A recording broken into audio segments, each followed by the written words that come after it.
We should acknowledge the reason we're all here today and not, talking about governing at the White House is because of the horrible loss to Donald Trump. And yet, the kind of hemorrhaging of Democrats losing voters all over the country began way, way before that.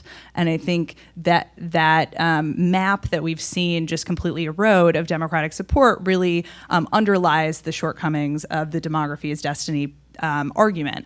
I think Rui's absolutely right that he and John Judas made a very nuanced argument based on a lot of data, but unfortunately it got sloganized into something that was then used to both make Democrats feel better, like they didn't actually really have to talk to anyone who disagreed with them because there were these magic people who would deliver the elections in every place, everywhere across the country that was rising, and that meant they didn't have to work for it, other than turning out people that already disagreed with them.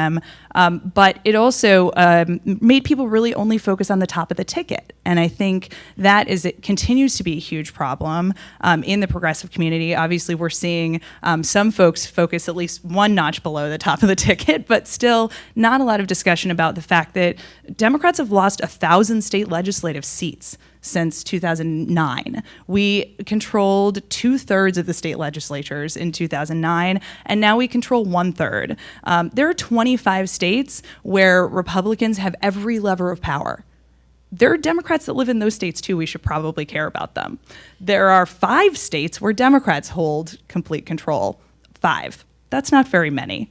So the idea that the national waves and changes that we are seeing in demographics will solve the problem across the country is really not going to work out for most people in most places. There are certainly areas of growth that I think Democrats can take advantage of and have been taking advantage of, but it's not going to work in my hometown in northern Minnesota. And I think we need to recognize that in order to build a coalition across the country, you need to have something that will work in many, many places, rather than just saying, well, we'll win more in the Sun Belt and that'll be okay.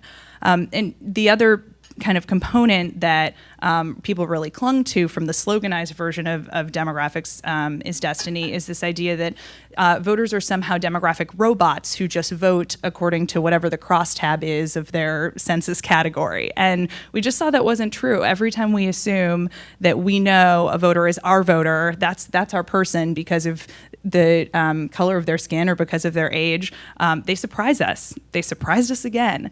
And so, thinking about people as making choices and a push and pull of the political parties and a changing dynamic of politics is going to be much more effective than saying, oh, this person's my person, I'm all good, now I can, just make sure that they get to the polls.